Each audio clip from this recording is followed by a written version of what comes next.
Taon-taon, mayroong humigit kumulang 20 milyong bagong kaso ng mga impeksyon na nipapasa sa pakikipagtalik sa Estados Unidos lamang. Ang nakakagulat na numerong ito ay isang malinaw na indikasyon ng patuloy na mga hamon sa edukasyon at kamalayan tungkol sa kalusugan sa pakikipagtalik. Bawat kaso ay hindi lamang nakakaapekto sa kalusugan ng isang individual, kundi nagbibigay din ng pasanin sa sistema ng pangangalagang pangkalusugan at lipunan. Bukod pa rito, ang mga hindi inaasahang pagbubuntis ay patuloy na nagdudulot ng makabuluhang personal at panlipunang mga hamon, na binibigyang diin ang agarang pangangailangan para sa paggamit at pagtataguyod ng ligtas na pakikipagtalik. Ang pag-unawa at pagsasagawa ng ligtas na pakikipagtalik ay maaaring magbawas ng malaki sa mga numerong ito.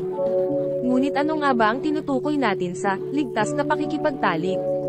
Sa pinakapayak na kahulugan, ang ligtas na pakikipagtalik ay isang proaktibong paraan sa kalusugan sa pakikipagtalik. Kabilang dito ang pagkuha ng mga tiyak na hakbang upang mabawasan ng malaki ang panganib ng pagpapasa ng mga impeksyon sa pakikipagtalik at pag-iwas sa mga hindi inaasahang pagbubuntis. Ang pagsasagawa ng ligtas na pakikipagtalik ay nangangahulugang paggamit ng proteksyon tulad ng kondom, dental dam, o iba pang mga barrier sa pakikipagtalik. Hindi lang tungkol ito sa pisikal na mga barrier. Kabilang din dito ang paggamit ng mga gamot tulad ng pre-exposure prophylaxis, na maaaring magpababa ng panganib ng pagkakaroon ng HIV. Ngunit tandaan, hindi lamang tungkol sa mga gamit ang ligtas na pakikipagtalik. Isang mahalagang bahagi ng ligtas na pakikipagtalik ang bukas at tapat na komunikasyon sa pagitan ng mga kasosyo. Ang pag-uusap tungkol sa kasaysayan ng sexualidad, kasalukuyang kalusugan, at kapwa pagpayag ay bumubuo sa pundasyon ng isang malusog na relasyon sa pakikipagtalik. Ang pagpayag, na kusang loob, maaaring bawiin, na ipaalam, masigasig, at tiyak, ay dapat laging makuha ng walang anumang pamimilit o impluwensya ng alak at droga. Ngayong nauunawaan na natin ang konsepto, talakayin natin ang iba't ibang paraan na magagamit. Una sa listahan, ang mga barrier method. Kapag usapin ng ligtas na pakikipagtalik, ang mga barrier method ay ang pangunahing depensa. Hindi lamang ito tungkol sa pag-iwas sa pagbubuntis. Mayroon din silang mahalagang papel sa pagharang sa mga impeksyon sa pakikipagtalik, kabilang ang HIV. Tingnan natin ang ilang mga pinakakaraniwang uri: kondom, dental dam, at diaphragm. Simulan natin sa kondom, na marahil ang pinakakilalang barrier method. Mayroon itong dalawang uri, lalaki at babae. Ang male condom ay iniluluwal sa ibabaw ng isang nakatayong ari ng lalaki at gumagana sa pamamagitan ng pagkuha ng sperm bago, habang, at pagkatapos ng ejaculation, na pumipigil dito na pumasok sa ari ng babae. Ang female condom, sa kabilang banda, ay ipinapasok sa loob ng ari ng babae, at linang nito ang loob, na nagsisilbing parehong layunin. Susunod, pag-usapan natin ang dental dams. Ang mga ito ay mas bihirang pinag-uusapan ngunit mahalaga rin.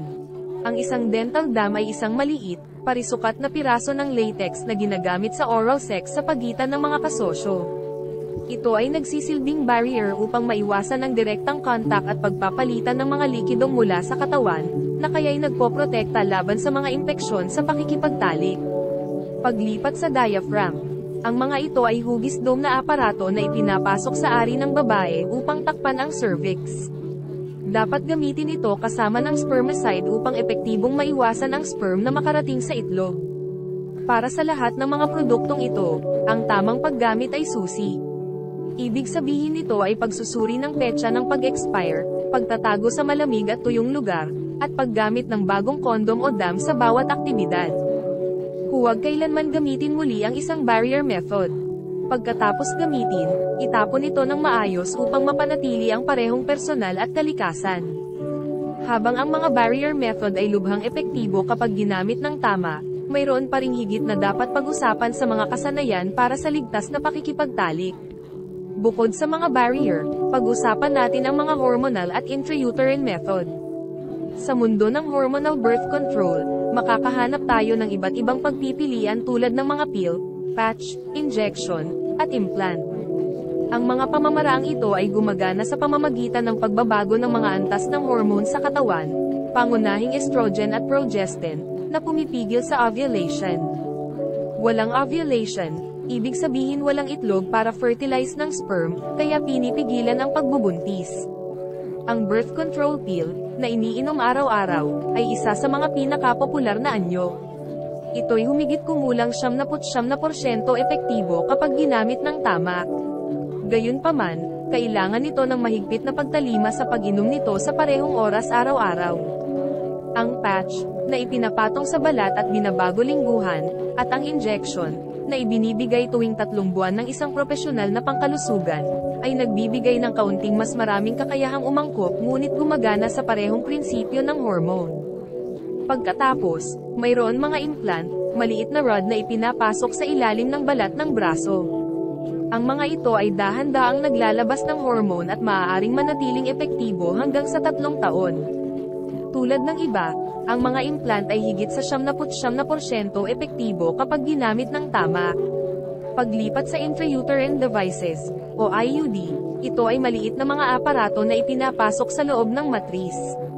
Binabago nila ang kapaligiran ng matris, na ginagawa itong hindi angkop para sa pagbubuntis. Ang IUD ay mayroong 2 uri, hormonal, na naglalabas ng hormone, at copper, na walang hormone at gumagamit ng tanso upang pigilan ang sperm na ma-fertilize ang isang itlog. Parehong uri ay lubhang epektibo, na tumatagal mula 3 hanggang 10 taon. Habang ang mga pamamaraang ito ay mahusay sa pag-iwas sa pagbubuntis, hindi sila nag-aalok ng proteksyon laban sa mga impeksyon sa pakikipagtalik. Kaya, ang kombinasyon nila sa barrier method tulad ng kondom ay isang magandang estratehiya upang matiyak ang komprehensibong proteksyon sa kalusugan sa pakikipagtalik. Ang mga pamamaraang ito ay hindi pumipigil sa mga impeksyon, kaya ang kombinasyon nila sa barrier methods ay maaaring maging isang matalinong pagpipilian. Minsan ang pinakasimpleng paraan ang pinakatradisyonal.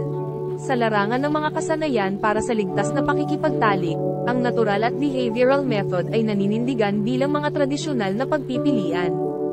Ang mga pamamaraang ito ay kadalasang umaasa sa maingat na pag-unawa sa sariling katawan at mga siklo nito. Halimbawa, ang natural family planning, na kilala rin bilang rhythm method. Ang pamamaraang ito ay kinabibilangan ng pagsubaybay sa mga senyales ng fertility, tulad ng basal body temperature at mga siklo ng regla, upang hulaan ang ligtas at delikadong mga araw para sa pakikipagtalik. Ang rhythm method ay nangangailangan ng maingat na pagtatala at interpretasyon. Ang bahagyang pagbabago sa temperatura ng katawan o ang isang hindi inaasahang regla ay maaaring malaki ang epekto sa pagiging maaasahan nito. Katulad ng withdrawal method, kung saan ang isang kasosyo ay umaatres bago ang ejaculation, nangangailangan ng pambihirang self-control at timing. Kahit na simple ito, ang pamamaraang ito ay puno ng potensyal na pagkakamali, lalo na sa mga oras ng matinding damdamin. Parehong sa 2 pamamaraang ito, walang proteksyon laban sa mga impeksyon sa pakikipagtalik at umaasa sa mataas na disiplina at katumpakan.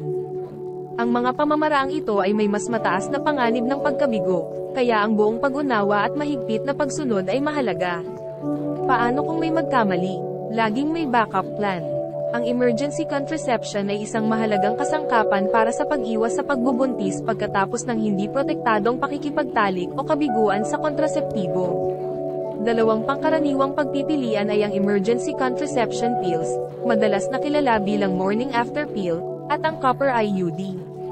Ang mga table tas ay pinaka-epektibo kapag kinuha sa loob ng 72 oras pagkatapos ng pakikipagtalik, samantalang ang copper IUD ay maaaring epektibo hanggang 5 araw pagkatapos. Parehong pagpipilian ay mahalaga sa pag-iwas sa hindi inaasahang pagbubuntis kapag kinuha ng mabilis. Ang mga emergency method ay mahalagang pangkaligtasan ngunit hindi dapat maging pangunahing paraan ng kontraseptibo. Ang pagbubuntis ay hindi lamang ang alalahanin kapag may hindi protektadong pakikipagtalik. Ang kalusugan sa pakikipagtalik ay hindi lamang tungkol sa pag-iwas sa hindi planadong pagbubuntis. Kailangan din itong isama ang mga hakbang upang maiwasan ang mga impeksyon sa pakikipagtalik, o STIs letter. Isa sa mga pinaka-epektibong paraan ng pag-iwas ay ang pagbabakuna. Ang mga bakuna tulad ng para sa human papillomavirus, HPV, na maaaring magdulot ng cervical cancer, at hepatitis B, isang seryosong impeksyon sa atay, ay mahalaga. Bukod dito, ang regular na pagsusuri para sa STIs letter ay may malaking bahagi. Ang mga pagsusuring ito ay tumutulong sa maagang pagtuklas at paggamot ng mga impeksyon, na maaaring maiwasan ang pagkalat at mabawasan ang mga pangmatagalang komplikasyon sa kalusugan.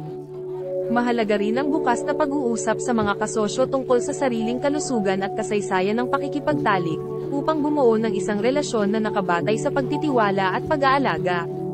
Bukod pa rito, ang mga gamot tulad ng PrEP o pre-exposure prophylaxis ay inirerekomenda para sa mga mataas ang panganib ng HIV. Kinuha araw-araw, maaari itong makabuluhang bawasan ang panganib ng pagkakaroon ng HIV.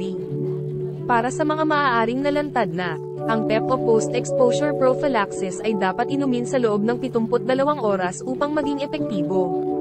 Ang pagiging kaalaman at proaktibo ay ang pinakamahusay na depensa laban sa STIs letter.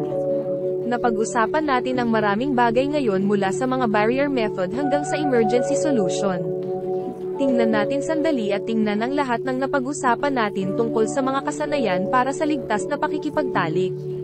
Ang pag-unawa at paggamit ng kaalamang ito ay mahalaga para mapanatili ang kalusugan sa pakikipagtalik at paggalang sa sarili at sa iyong kasosyo.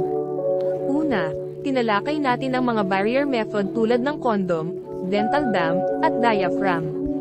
Ang mga ito ay hindi lamang mahalaga sa pag-iwas sa pagbubuntis, kundi mahalaga rin sa pagharang ng pagpapasa ng mga impeksyon sa pakikipagtalik, o STIs letter.